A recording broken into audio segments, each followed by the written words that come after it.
It was around 3 in the morning when I was driving alone on a deserted highway in Oregon, surrounded only by tall trees on each side. The silence of the road, combined with the darkness, was enough to make me tense, but I still kept the speed constant, eager to get home soon. That's when, without warning, the car's headlights simply went out. The panel also died together, leaving me in an absolute pitch. My heart raced. I hit the brake carefully until I managed to stop on the side of the road, trying not to lose control. The silence was suffocating. You could only hear the distant noise of the wind passing through the forest. I hit the steering wheel in despair, not knowing what to do, and it was at that moment that all the lights came back at once, as if nothing had happened. But when I looked through the rearview mirror, I saw the silhouette of someone standing in the middle of the track, exactly at the point where I had passed seconds before. I froze looking at the rearview mirror, trying to understand what I was seeing. The figure was tall, motionless, and seemed to be facing my car, even though the distance was too great to distinguish details. I stood still for a few seconds, trying to decide whether to get out of there quickly or try to look better. But every part of my body screamed for me not to move. After a few moments, I took a deep breath and pressed the accelerator. The car responded normally, as if nothing had happened before, and I followed the road trying to stay calm. I avoided looking back, but curiosity ended up winning. When I looked through the rearview mirror again, the track was completely empty. No silhouette, no shadow, just the dark asphalt surrounded by the forest. Even without seeing anything else, the feeling of being watched remained with me. I drove with my hands firmly on the steering wheel, but at each turn I waited for the headlights to go out again. The strangest thing was that the panel worked normally, as if it had never been defective. It was impossible not to think that it had happened on purpose, as if something had forced me to stop. For a while, I thought about touching the next gas station or rest area, but the road seemed endless. Every kilometer that passed was just more forest and darkness. The silence was absolute, and the more I tried to concentrate on the road, the more the image of the silhouette standing behind me came back to my mind, clear as if it were still there. At some point, I had to slow down because of a sharp curve. At that moment, I noticed something that made my stomach turn. Footprints on the wet asphalt, right in the middle of the track. They were big, spaced, as if someone had crossed the highway a short time ago. The detail is that that stretch was surrounded only by closed forest, without pedestrian crossings, and it was impossible for anyone to be walking there. I kept my eyes fixed on the road, but I couldn't avoid the feeling that, if I looked through the rearview mirror again, I would see the same figure standing behind me. The road seemed longer and longer, and the surrounding darkness only reinforced the fear that, at any moment, the lights could fail again. Driving in that silence became a torture, every second dragging on like an eternity. When I finally saw a sign indicating a rest area a few kilometers ahead, I felt a momentary relief. But at the same time, I was divided. Part of me wanted to stop to breathe, the other part just wanted to continue driving without looking back. My whole body was on alert, as if any choice could put me in danger. When passing through the entrance of the rest area, I saw that it was completely empty. No parked cars, no lights on in addition to a weak pole illuminating the bathrooms. The idea of leaning there alone, after what I had seen, was enough to make me go straight, without slowing down. I preferred to face the deserted road than to risk finding the silhouette standing still waiting for me in that place. I traveled until dawn, without any more failures in the headlights or panel, but with my heart racing all the time. When I finally saw the first houses of a small town, I had the feeling that I could breathe again. Even so, the memory of that figure in the middle of the track still haunted me. There was no way to explain why the lights suddenly went out or why they came back at the exact moment I hit the steering wheel. To this day, I can't drive at dawn without remembering that night. Every time I pass through a stretch of deserted road, I feel my eyes going to the rearview mirror, afraid of seeing someone standing there again. And you, would you have the courage to face miles of highway in the dark after seeing a silhouette emerge in the same place where your car went out? Story 2. My brother and I were coming back from a long trip through Texas. It was already night and we were tired. The road was quiet, with little movement, and we followed after a huge truck that occupied almost the entire lane ahead. Everything seemed normal until suddenly, one of the rear tires exploded with an absurd force, spreading rubber and metal shrapnel in all directions. The noise was so loud that, for a second, I thought it was a shot. The impact hit our windshield, leaving a crack in the glass, and my brother had to hold the steering wheel tightly so as not to lose control. We managed to touch the side of Panting, still trying to understand what had just happened. It was then that I realized that the truck had also stopped a few meters ahead, but there was no sign of the driver.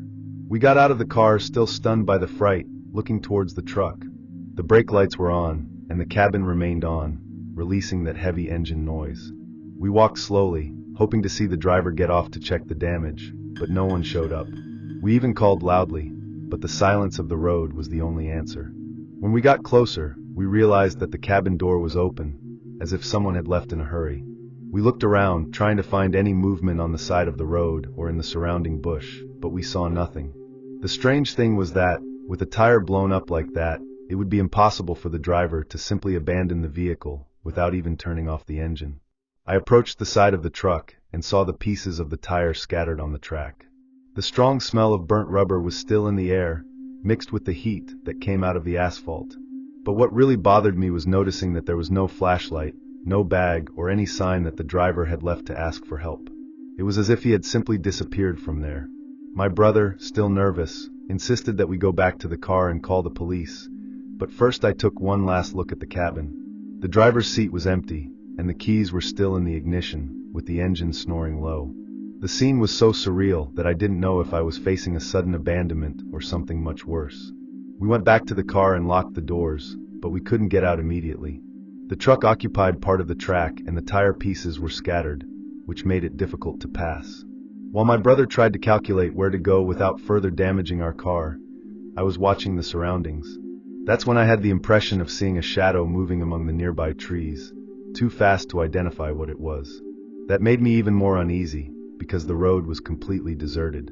There were no other cars passing by, no house nearby, and it didn't make sense for someone to be walking in the middle of the darkness.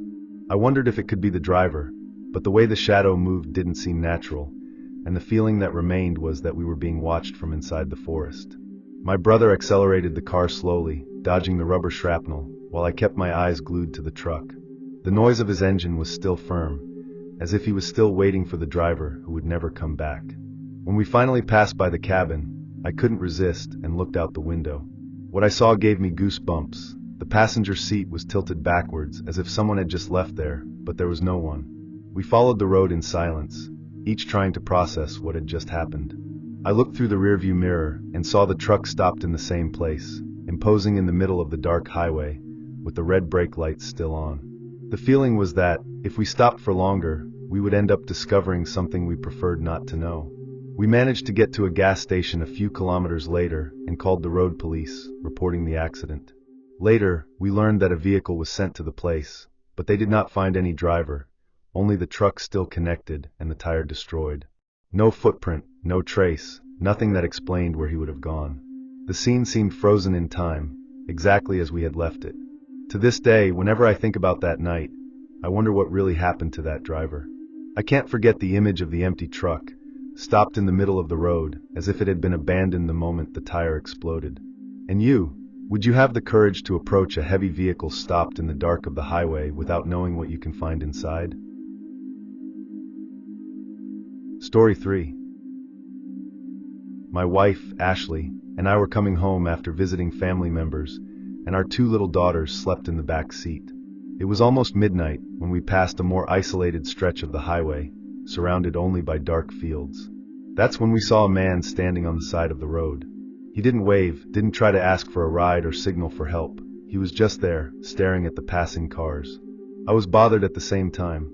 It was not common to see someone stopped in that stretch so late, even more so without making any gesture. Ashley suggested calling the police, and I took my cell phone to write down the location. But seconds later, we heard a loud noise coming from the trunk, as if something had hit or punched from the inside out. I immediately leaned against the side of the road with my heart racing. I got out of the car quickly, trying not to scare the girls who were still sleeping. I walked to the trunk, already imagining finding some problem with the luggage or even a loose tire, but when I opened it, everything was exactly in place. No fallen suitcase, no unusual object. The sound we heard had been too loud to be just the slap of the bodywork. It was then that Ashley lowered the window glass and asked with a trembling voice, "And the man, where is he?" I immediately looked at the point of the road, where we saw him stop minutes before. He just wasn't there anymore. The side of the road was completely empty, with no one walking down the track or hiding in the surroundings. The first thing I thought was that maybe he had crossed the road while I was checking the trunk. But the highway was deserted, and there was no sign of movement on either side. Everything was silent, except for the distant noise of crickets and the engine still on of our car. His absence made the scene even more disturbing, as if he had never been there. I went back to the steering wheel trying to disguise the tension, but Ashley was pale, staring through the side window. I knew she was thinking the same thing as me. That noise in the trunk had happened at the same time we saw the man disappear. It didn't make sense, and no matter how much we tried to rationalize, it seemed that someone or something had tried to warn us of something on that road. The girls kept sleeping, oblivious to everything, and this gave me strength not to show panic. I started the car back, and we continued on the journey, but the silence inside the vehicle was heavy. Neither of us wanted to talk about what had just happened. The only sound that accompanied us was that of the tires on the asphalt and the wind cutting through the glass. After a few kilometers, I decided to look through the rearview mirror, more out of impulse than necessity. What I saw made my stomach turn. For a moment, I had the impression of a dark silhouette standing in the middle of the road, exactly at the point where we had stopped. I blinked, and the road was empty again, but the image was engraved in my mind as if it were real. Ashley realized that something was wrong and asked what I had seen. I didn't have the courage to tell at that moment. I just replied that it was nothing, that we should just move on. But inside I knew it hadn't been imagination. The motionless shape of that man in the rearview mirror was identical to the one we saw on the side of the road before. The rest of the way was a mixture of silence and tension. Each lighthouse that appeared in the distance made me tighten the steering wheel harder, hoping to see that same figure appear again. Fortunately, we managed to get home without any more incidents, but what happened that night remains unexplained to this day. The next day, I tried to look for news of someone spotted on that highway, some pedestrian, or even reports of accidents, but I found nothing. It was as if no one had seen that man but us. The detail of the noise in the trunk continues to be what scares me the most, because it doesn't make sense that it happened exactly at the same moment he disappeared from the road. To this day, whenever I drive late at night, I remember that scene, and I feel a chill just thinking about looking at the side of the road. I never traveled quietly with my family after that. And you, would you have the courage to stop the car on the side of the road when you see someone standing staring at you in the middle of the night? Story 4. I was returning from a trip in New Jersey, driving alone on Highway 55. It was late at night, and the road was practically deserted, illuminated only by my headlights. It was then that, on the side of the road, I noticed the silhouette of a woman walking slowly. She wore a white dress that seemed to stand out in the dark, and at first I thought it was someone in danger, maybe in need of help. I slowed down and even flashed the headlight, trying to get her attention. But, at the same moment, the figure simply disappeared before my eyes. It wasn't as if she had left the road, it was as if she had disappeared into the air. I parked on the side of the road with my heart racing, trying to understand what had just happened. I got out of the car slowly, looking around, hoping to find some sign of the woman. The wind raised dust from the side of the road, and for a moment I thought that visibility could have deceived me. But when I looked closer, I noticed fresh marks of footprints on the side of the road. They were very sharp in the dust, as if someone had passed by their seconds before.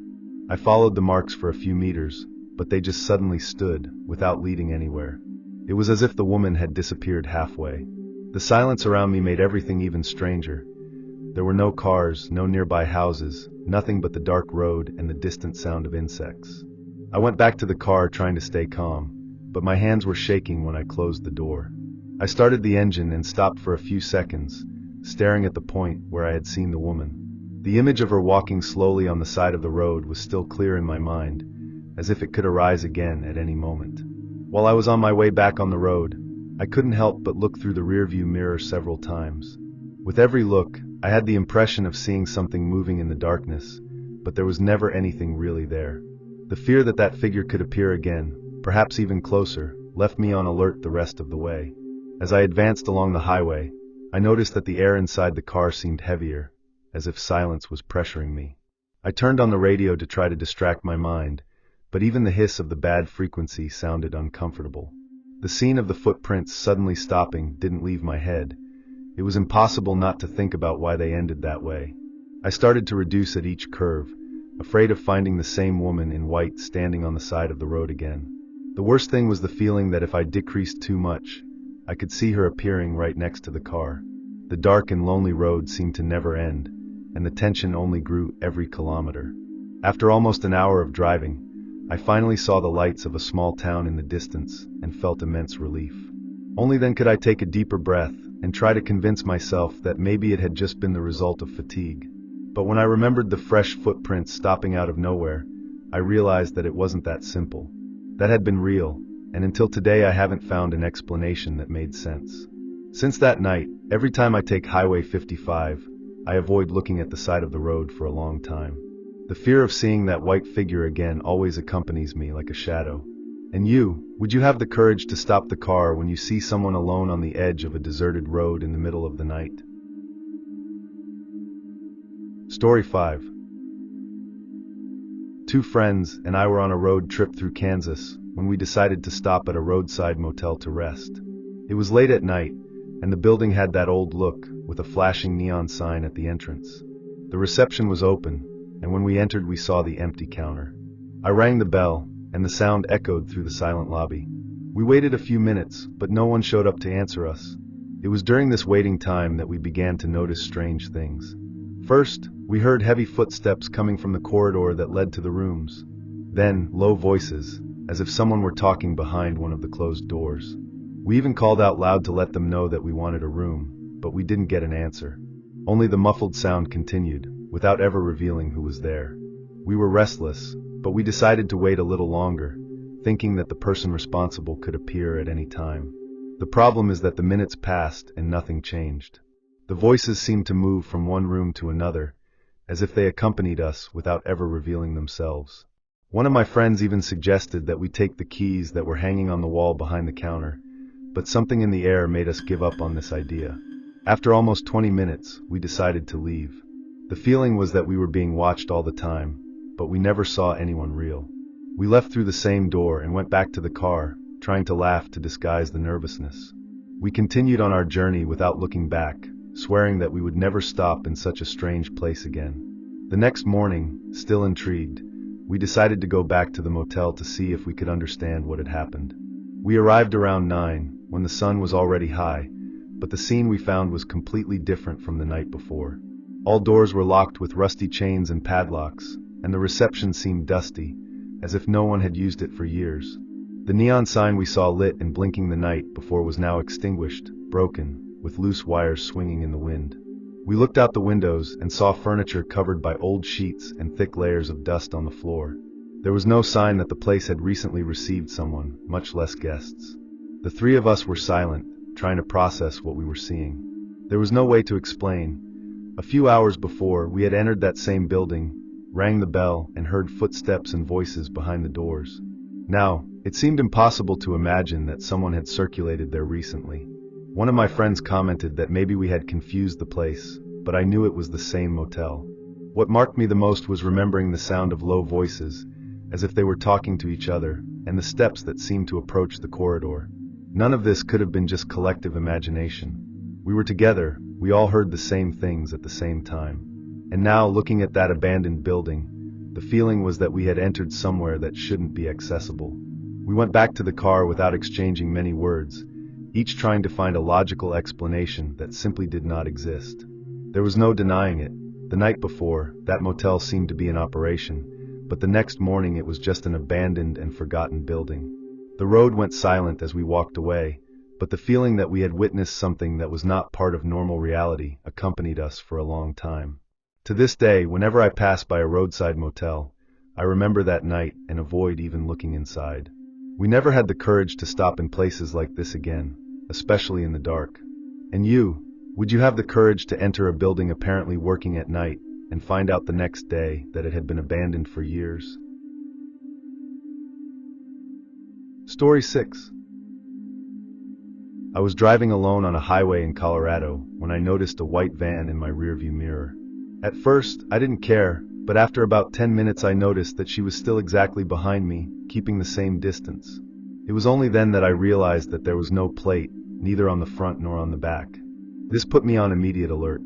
I tried to change lanes a few times. I even took an access to another road, but the van repeated every movement. The feeling of being followed grew fast, and my heart raced at every turn. It was past half an hour, and that vehicle wouldn't leave me alone. That's when I decided to stop at an illuminated post, thinking I'd be safe there. I put the car near the entrance of the convenience store and waited to see what the van would do. For a moment, I thought she would also stop, but instead, she slowed down and passed slowly in front of the station. I stared into the vehicle, trying to identify who was there, but what I saw only made me more nervous. The occupants pulled their hoods to cover their faces as soon as they realized that I was watching them. The silence at that moment was suffocating. Even with the discreet movement of some cars refueling, it seemed that all my attention was stuck in the van. She kept going slowly until she disappeared on the dark road, but my body was paralyzed for a few seconds, as if I was still waiting for her to turn around and come back to face me head-on. As soon as I managed to move, I quickly got out of the car and entered the convenience store.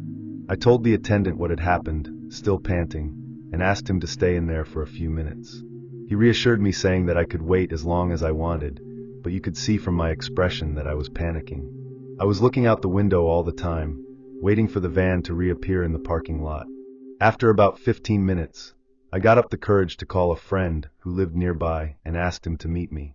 While I waited, I kept repeating in my head every detail of the van. White, without license plate, dark windows, and those hoods pulled at the exact moment they realized that I was looking at them.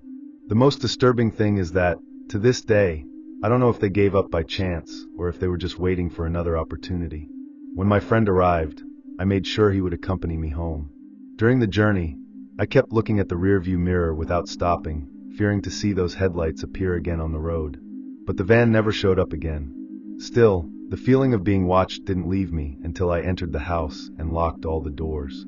In the following days, I told the story to some people, and the reaction was always the same. I'm glad you stopped in an illuminated place. But this does not change the fact that I was almost 40 minutes followed by a vehicle without a license plate on a practically empty road. And the detail of the occupants covering their faces is what scares me the most to this day. To this day, I can't drive at night without constantly keeping an eye on the mirrors. Any car that stays a long time behind me is enough to speed up my heart. I never saw that van again, but the memory of it follows me on every trip, as if I could still cross paths with me on some dark road in Colorado. What bothers me the most is thinking about what would have happened if I hadn't stopped at the illuminated station. Would they have continued to follow me for longer? Would they have tried to corner me? I'll never know. And you, what would you do if you noticed a van without a license plate following you for almost 40 minutes? Story 7. I was traveling through Arizona in a hot dawn when the fuel marker almost hit red. It was a huge relief when I saw in the distance the lights of a gas station in the middle of the deserted road. The bombs were on, the signs shining, and it looked perfect to refuel. But when I touched, I realized that the store was completely dark with no one in sight. I decided not to think too much about it and started refueling anyway. It was at that moment that I heard the dry noise of a door slamming inside. I looked at the same time, and to my surprise, the lights inside turned on for just a few seconds, revealing shelves and shadows that I couldn't distinguish well. Soon after, everything went out again, as if it had never happened. I stood still holding the fuel pump, trying to understand if it had been real or just the result of my tiredness. The silence took over the place again, and only the noise of the fuel entering the tank filled the air. Even so, my whole body was alert, waiting to hear another sound coming from inside the store. When I finished the supply, I hesitated to go to the door to check better. The facade reflected the dim light of the poles, and the feeling was that someone could be watching me from inside. What made me even more uncomfortable was seeing that the glass door seemed ajar, as if it had been pushed on purpose to get attention. I got into the car quickly and watched in the rearview mirror. For a few seconds, nothing happened. But then again, I heard the sound of the door slamming. This time, the noise echoed in the silence of the dawn as if someone had crossed the store. The light turned on for a moment again, revealing an indefinite shadow that moved inside before everything went out again. My heart raced. I started the engine immediately and got ready to leave, but I couldn't help but look out the front window. The glass door was closed now, completely motionless, as if it had never moved. The doubt about what I had seen and heard left me stuck for a few seconds before accelerating and leaving the post behind. I drove for a few kilometers trying to convince myself that it had been just the wind or some problem in the power grid of the station. But the image of the shadow moving behind the glass didn't leave my head. It was impossible to ignore the fact that the pumps were on, working normally, while the store was completely abandoned. When I finally found another post, busier, I decided to ask the gas station attendant what I had seen. He said that that place where I had stopped had been closed for years, and that no one else worked there since a fire in the convenience store. My stomach turned at the time, because if that were true, then what had I seen turning on the lights and moving the door that morning? At that moment, I realized that there was no way to find a logical answer. All I knew was that I was standing at an abandoned post, alone in the darkness, and yet I saw lights turn on, doors move, and something drags inside. Since then, every time I travel at dawn, I prefer to risk driving a few more kilometers to stop at any isolated station.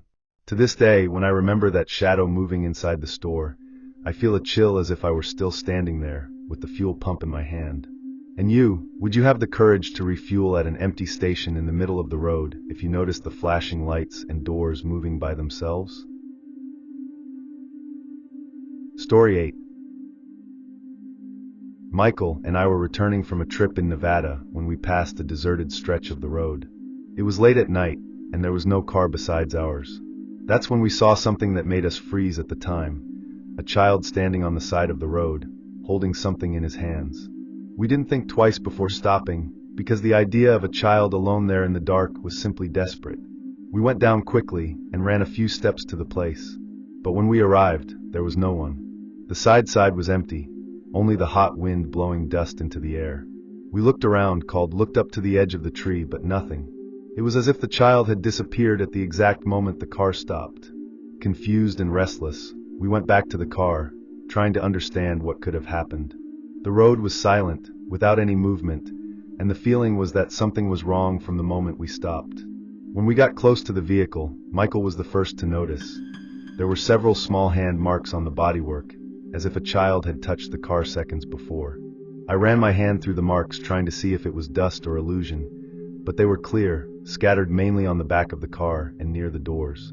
That left us without reaction, because it made no sense to have seen the child standing on the side of the road, and now having the marks as if she had approached while we were distracted. We were silent for a few seconds, just staring at the car. The surrounding desert seemed even quieter, and even the noise of the wind had disappeared.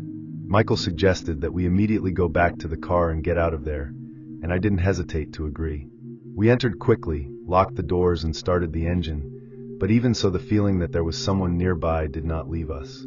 As we accelerated back to the road, I looked through the rearview mirror and had the impression of seeing a small silhouette standing again on the side of the road, right in the same place where we had stopped minutes before. I blinked my eyes, and there was nothing else. I didn't say anything to Michael at that moment, but inside I knew I hadn't imagined it. We continued on our journey in silence, each one processing what had happened. I couldn't stop thinking about the small marks on the body, as if children's hands had really pressed the car hard. The idea that a child was alone on that remote stretch of the road was already disturbing, but the sudden disappearance and those marks made everything impossible to explain. Later, when we finally saw the lights of a city, the relief was immediate. We pulled over at a gas station to take a deep breath and check the car again. To our surprise, the marks were still there, sharp, as if they were a memory of what we had witnessed. We looked at that in silence, not knowing what to say to each other. To this day, we couldn't find a logical explanation for that night. Neither of us heard footsteps, no sound that indicated movement, but the marks were there to prove that something or someone had really touched the car. The memory of the child standing on the side of the road never left my head, mainly because it seemed too real to be just the result of fatigue. Whenever we travel at dawn, we avoid stopping in deserted stretches, even if we see something strange. The fear of reliving that feeling of being in front of something inexplicable still accompanies us. And you, would you have the courage to stop the car when you see a child alone on a deserted highway during the night? Story 9. Me and some college classmates were returning from a trip through the interior of Pennsylvania when the GPS indicated a shorter path on a secondary road. It was past 11 at night, and the route was deserted, surrounded by closed forest. It was on this path that we found an old tunnel, with dark walls and weak, almost non-existent lighting. The idea was to cross it quickly, but the situation got out of control in the middle of the way. As soon as we reached the central part of the tunnel, the car's engine turned off by itself. The lights were also gone, and we were surrounded by darkness and suffocating silence. We tried to call again, but nothing worked. It was at this moment that we all heard steps echoing around the car, as if someone were walking in very close circles. We looked out through the windows, but there was no one visible. At first we thought it could be the sound of dripping water or some animal, but the steps were too clear, firm, with the rhythm of someone walking on purpose. They echoed on the walls of the tunnel, increasing our feeling of being surrounded. Every second, the noise seemed to get closer, but without ever revealing where exactly it came from. One of my friends even opened the door to look, but I pulled him back immediately. The idea of getting out of the car in that darkness was unthinkable. We were all in absolute silence, just listening to that sound that didn't make sense, as if several people were walking around us, but without any shadow, without any body to justify the noise. Fear took over when something hit the hood lightly, as if a hand had touched the car. It was fast, but enough to make us hold our breath. We looked at each other without knowing what to do, and the only thing we could think of was to start the engine anyway. We tried to turn the key once more, and this time the panel blinked for a moment before erasing again. Meanwhile, the steps continued, now slower, as if they were dragging around the car. With each echo, it was impossible not to imagine someone standing right next to the window, looking inside. The total darkness of the tunnel showed nothing, but the feeling of not being alone was unbearable. After a few minutes that seemed like an eternity, the engine finally gave a sign of life. The car started suddenly, as if nothing had happened. Without thinking twice, we sent it to accelerate. The sound of the skidding tires echoed through the tunnel, and for a moment we all swore to hear the steps accompanying the car, getting faster and faster until we crossed to the other side. When we left the tunnel and saw the road open again, the relief was immediate. Even so, no one said anything for several kilometers. We were in shock, each trying to process what had just happened. The only thing in common was the certainty that it hadn't been any mechanical failure. It seemed to have kept us trapped inside on purpose. The next day, we commented on what happened with other people and discovered that that tunnel was known for strange stories, mainly involving cars that stopped for no reason. To this day, just remembering the steps echoing around the vehicle, I feel my stomach turn. There was no one there, but we all heard the same thing. It's impossible to forget. Since then, whenever I travel at night and see an old tunnel, I avoid crossing if it is not really necessary. That feeling of being surrounded by something invisible was marked on me. And you, would you have the courage to stop in a dark and silent tunnel after hearing footsteps circling the car with no one around? Story 10. But don't leave yet, because something unexpected comes after this one. I was returning from California to Oregon driving alone during the night. The road was deserted, only illuminated by my car's headlights, and everything seemed normal until I started to notice something strange. The signs I passed were always the same, but at first I thought it was just coincidence or lack of attention. After almost an hour, I realized that something was very wrong.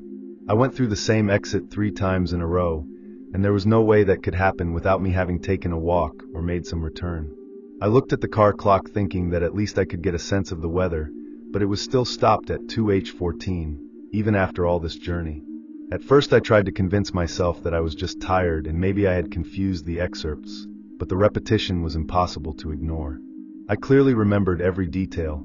The same abandoned station on the side of the road, the same sharp curve soon after, and the same sign indicating the exit to a city that should have already been far behind.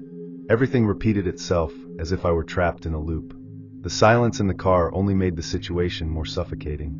I turned on the radio to try to distract the mind, but I only got static, without any station working. The feeling was that I was driving through an isolated stretch of the world, as if the road had swallowed me, and there was no way out. With each kilometer, my nervousness increased. I looked in the rearview mirror and to the sides trying to find another car, but there was nothing. Just me and that endless road. The worst thing was to see the car clock always marking the same time, 2:14, as if the time had frozen. It made me feel that no matter how much I drove, I would never leave there. In a moment of despair, I stopped on the side of the road and turned off the engine. I was silent for a few minutes, trying to take a deep breath. That's when I realized something even stranger. The surrounding air seemed heavy, and the road was completely silent, without the sound of insects or wind. The whole world seemed suspended in that very frozen minute. I took courage and decided to get out of the car to look around. The road was deserted, illuminated only by the headlights that still reflected on the asphalt. I looked back and forth, but the scenery was identical in both directions, as if there was no beginning or end.